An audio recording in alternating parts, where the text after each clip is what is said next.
தற்போதைய அரசாங்கம் நிறைவேற்று அதிகாரமுடைய ஜனாதிபதி முறைமையை ரத்து செய்ய தவறினால் அடுத்த ஜனாதிபதி தேர்தலில் பொது வேட்பாளர் ஒருவரை நிறுத்தி அதனை ரத்து செய்யப் போவதாக நியாயமுள்ள சமூகத்திற்கான தேசிய இயக்கம் தெரிவிக்கின்றது.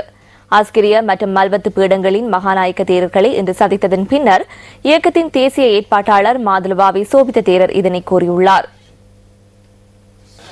நியாயமுள்ள சமூகத்திற்கான தேசிய இயக்கம் தயாரித்துள்ள உத்தேச அரசியலமைப்பு திருத்த சட்டமூலத்தின் முதல் பிரதி அந்த இயக்கத்தின் தேசிய ஏற்பாட்டாளர் மாதுலுவாவை சோபித்த தேரரினால் முதலாவதாக ஆஸ்கிரிய பீடத்தின் மகாநாயக்கர் உடுகம ஸ்ரீ புத்த ராக்கித்த தேரரிடம் சமர்ப்பிக்கப்பட்டது.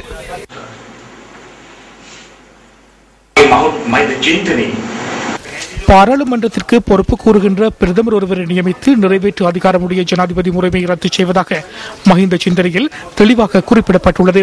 இருப்பினும் இன்று வரை அது நிறைவேற்றப்படவில்லை. எனவே அரசியலமைப்பில் 19வது திருத்தத்தை முன்வைத்து விருப்பு வாக்கு தேர்தல் முறையை ரத்து செய்வதற்கு நாம் கருதினோம். விருப்பு வாக்கு முறையை ரத்து செய்து தொகுதி வாரியாக உறுப்பினர்களை தெரிவு செய்ய வேண்டும். அடுத்த ஜனாதிபதி தேர்தலின் போது பொது வேட்பாளர் ஒருவரை நிறுத்தி அவரை வெற்றி பெறச் செய்து 120 நாட்களுக்குள் நிறைவேற்று அதிகாரமுடைய ஜனாதிபதி முறைமையை ரத்து செய்து நல்லாட்சி மற்றும் ஜனநாயக ஆட்சியை உருவாக்குவோம் என நாம் அனைவரும் ஏகமனதாக தீர்மானம் மேற்கொள்வோம்.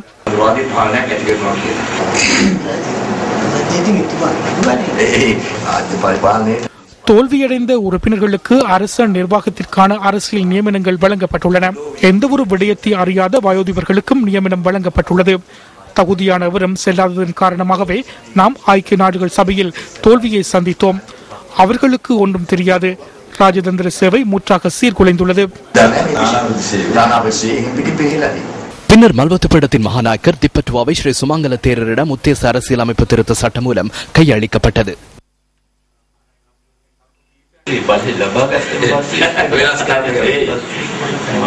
அதிகாரத்துக்கு வந்ததும் மாற்றுவதில்லை. சேனாநாயக் அவர்களுக்கு பின்னர் சிரிமாவு அம்மையார் வரை சிறந்த ஆட்சியாளர்கள் இருந்தனர். அதற்கு பின்னர் இருந்தவர்கள் தொடர்பிலோ எதிர்காலத்தில் இருப்பவர்கள் தொடர்பிலோ எனக்கு நம்பிக்கை இல்லை. வாக்குறுதி அளித்து செல்கிறார்கள், வாக்குறுதிகளை நிறைவேற்றுவதில்லை.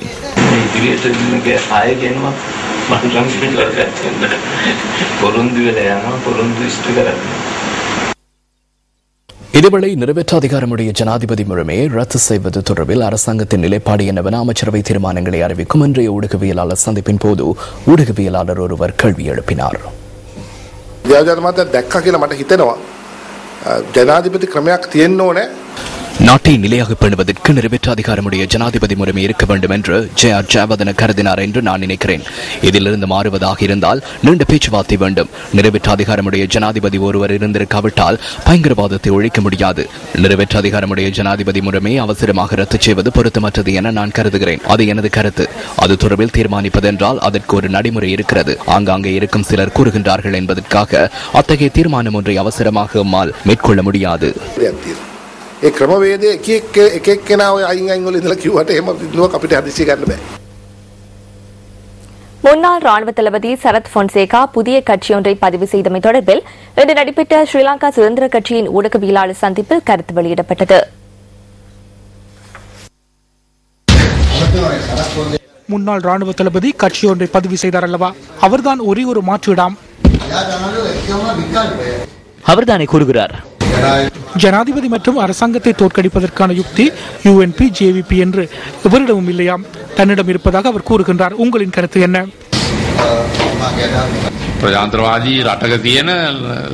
அரசியல் கட்சி ஒன்றை உருவாக்குவதற்கு விருப்பம் தெரிவிப்பது, தமது கருத்தை வெளியிடுவது என்பன ஜனநாயக நாடொன்றின் அடையாளங்களாகும். இது நாட்டின் சுதந்திரம் மற்றும் ஜனநாயகமாகும். மாற்றீடு தொடர்பில் மாற்றுக் குழு ஒன்றினாலேயே கருத்து வெளியிடப்பட வேண்டும். இங்கு நான் கேள்வி ஒன்றை முன்வைப்பது சிறந்தது. ரணில் விக்ரமசிங்கவுக்கும் சோமவங்ச அமரசிங்கவிடமும் இந்த கேள்வியை எழுப்பினால் சிறந்தது என நான் நினைக்கிறேன். ஒரே ஒரு மாற்றீடு இதுவா என கேட்கிறேன். நமக்கு மாற்றீடு தொடர்பில் கூற முடியாது. நாம் அவரிடம் கோரிக்கை ஒன்றை விடுக்கிறோம். வாக்காளர் பட்டியலில் பதிவு செய்யுமாறு கூறுகிறோம்.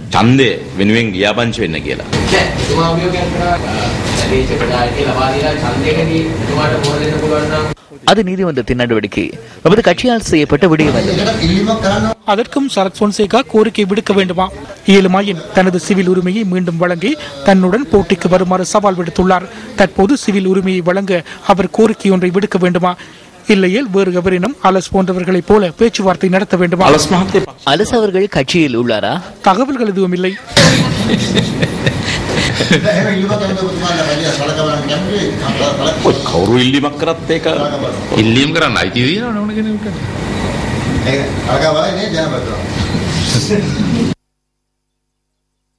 இன்றைய பத்திரிகைகளில் வெளியான கேலி சித்திரங்களிலிருந்து நாம் தெரிவு செய்த கேலி சித்திரம் அடுத்து.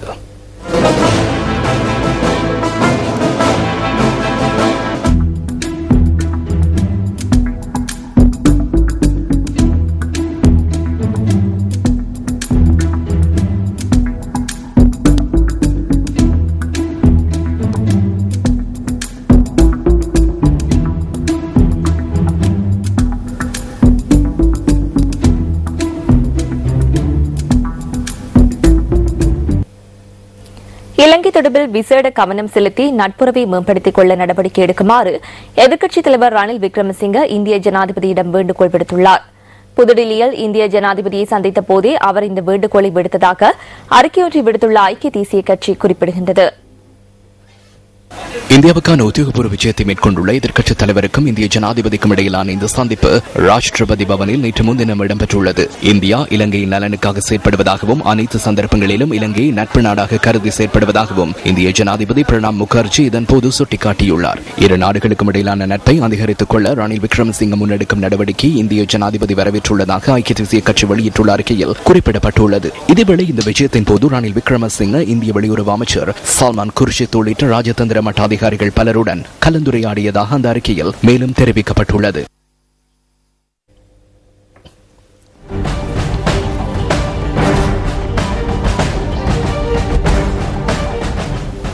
அகில இலங்கை அமரபுர சூலக்கந்தி பீடத்தின் மகாநாயக்கர் காலஞ்சென்ற அமரங்குட பஞ்சாதிலக்க தேரரின் புத உடலுக்கு ஜனாதிபதி மஹிந்த ராஜபக்ச நேற்று இறுதி அஞ்சலி செலுத்தினார். தேரரின் புத உடல் தலுகம லும்பினி விகாரையில் அஞ்சலிக்காக வைக்கப்பட்டுள்ளது. நேற்று மாலை அங்கு சென்ற ஜனாதிபதி தேரரின் புத உடலுக்கு இறுதி அஞ்சலி செலுத்திய பின்னர் தனது அனுதாபத்தையும் வெளியிட்டதாக ஜனாதிபதி ஊடகப் பிரிவு தெரிவித்துள்ளது.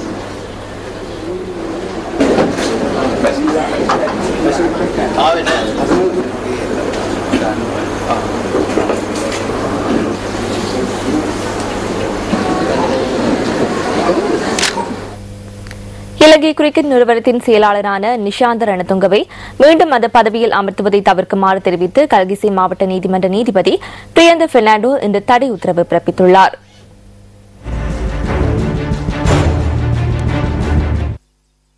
இலங்கை கிரிக்கெட் நிறுவனத்தின் தேர்தல் இம்மாதம் 16ஆம் தேதி நடைபெறவுள்ளது. கல்கிசி மாவட்ட நீதிமன்றத்தினால் இன்று விடுக்கப்பட்ட இந்த தடை உத்தரவு ஏப்ரல் மாதம் 18ஆம் தேதி வரை அமுலில் இருக்கும் வகையில் பிறப்பிக்கப்பட்டுள்ளது. இந்த காலப்பகுதிக்குள் இலங்கை கிரிக்கெட் நிறுவனத்தின் தலைவர் உள்ளிட்ட நிறைவேற்று குழுவின் 22 உறுப்பினர்கள் மீண்டும் அந்த பொறுப்புகளில் நியமிக்கப்படுவதற்கோ அது தொடர்பான வேறு நடவடிக்கைகளை மேற்கொள்வதற்கோ ஒன்று கூடல்களை நடத்துவதற்கோ இயலாத வண்ணம் இந்த தடை உத்தரவு பிறப்பிக்கப்பட்டுள்ளது. இதேவேளை தமது வேட்புமனு நிராகரிக்கப்பட்டமை தொடர்பில் தெலங்கானா சுமதிபால மேன்முறையீட்டு நீதிமன்றத்தில் தாக்கல் செய்துள்ள மனு ஒன்றை பரிசீலித்த மேன்முறையீட்டு நீதிமன்றத்தின் தலைவர் ஸ்ரீ ஸ்கந்தராஜா அது தொடர்பான தீர்ப்பை நாளை அறிவிப்பதாக தெரிவித்துள்ளார். எனக்கு எதிராக உள்ள குற்றச்சாட்டுகள் அதே போன்று அது தொடர்பிலான சாட்சிகள் குறித்து இன்று நாம் விளக்கம் அளித்தோம். ஆகவே நீதிமன்றில் இந்த விளக்கங்கள் குறித்து நியாயமான விசாரணை நடத்தப்பட்டு எமக்கு இழைக்கப்பட்ட அநீதிக்கு நடவடிக்கை எடுக்கப்படும் என எதிர்பார்க்கிறேன். අපිට මේ වෙච්ච අසාධාරණයට පිළිසරණක් වෙයි කියලා.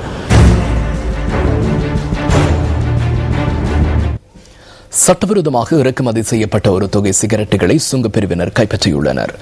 துபாயிலிருந்து கொண்டுவரப்பட்ட கொள்கலன் ஒன்றிலிருந்து இவை பறிமுதல் செய்யப்பட்டுள்ளன. நீண்ட காலமாக மேற்கொள்ளப்பட்ட கண்காணிப்பினால் இந்த கொள்கலன் கைப்பற்றப்பட்டதாக இலங்கை சுங்கப் பிரிவு தெரிவித்துள்ளது. வீட்டு பாவனை பொருட்களை இறக்குமதி செய்யும் பாணியில் நாத்தாண்டி பகுதியைச் சேர்ந்த ஒருவர் இந்த கொள்கலனை இறக்குமதி செய்துள்ளார். இந்த சிகரெட்டின் பெறுமதி 12 கோடி ரூபாவாகும். இவை சந்தைக்கு வந்தால் அரசாங்கத்திற்கு 10 கோடி ரூபாய் வரி வருமான இழப்பு ஏற்படும். இதேவேளை பாவனைக்கு உதவாத இறக்குமதி செய்யப்பட்ட ஒரு தொகை நெத்தலியுடன் மற்றும் ஒரு கொள்கலனை சுங்கப் பிரிவினர் கைப்பற்றியுள்ளனர். 800 மூடைகளில் 14,200 கிலோகிராம் நெத்தலி இதன்போது கைப்பற்றப்பட்டுள்ளது.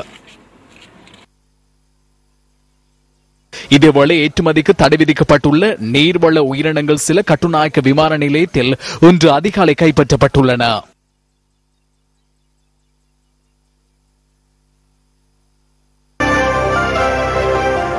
பண்டாரவளை ஓவா ஹைலண்ட்ஸ் தமிழ் மகா வித்தியாலயத்தின் 75வது ஆண்டு நிறைவு விழா அண்மையில் கொண்டாடப்பட்டது. இந்த நிகழ்வு பாடசாலை அதிபர் தலைமையில் பாடசாலை பிரதான மண்டபத்தில் நடைபெற்றது. இதன் போது மணிமாளிகை என்ற சிறப்பு மலர் வெளியிட்டு வைக்கப்பட்டது.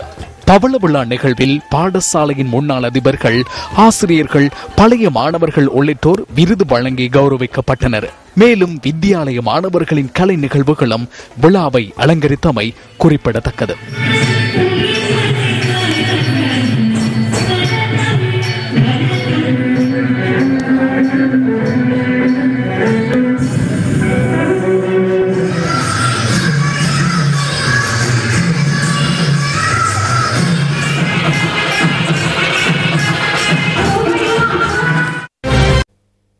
அடுத்து வருவது விளையாட்டுச் செய்தி.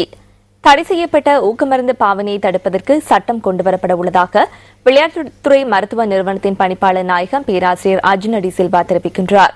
பெந்தோட்டையில் நேற்று ஆரம்பமான தெற்காசிய வலய தடை செய்யப்பட்ட ஊக்கமருந்து தொடர்பான கூட்டத்தில் அவர் இதனை கூறியுள்ளார்.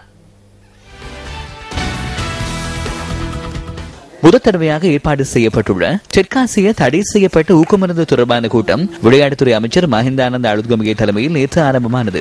இந்த கூட்டத்தில் தெற்காசிய வலயத்தின் சகல நாடுகளும் பங்கேற்றுள்ளதுடன் ஆசிய ஒலிம்பிக் சம்மேளன மற்றும் உலக ஊக்கமருந்து தடுப்பு நிறுவனத்தின் அதிகாரிகளும் இணைந்து கொண்டுள்ளனர். தடை செய்யப்பட்ட ஊக்கமருந்து தொடர்பாக இவ்வாறானதொரு கூட்டம் இலங்கையில் நடத்தப்படும் முதல் சந்தர்ப்பம் இதுவாகும். இது குறித்து நாம் பெருமைப்பட வேண்டும். எதிர்காலத்தில் நாம் கொண்டு வரவுள்ள சட்டத்தின் பிரகாரம் தடை செய்யப்பட்ட ஊக்கமருந்துக்கு எதிராக கடுமையாக செயற்படும் ஆசியாவின் முதல் நாடாக இலங்கை இருக்கும் என நான் நினைக்கிறேன்.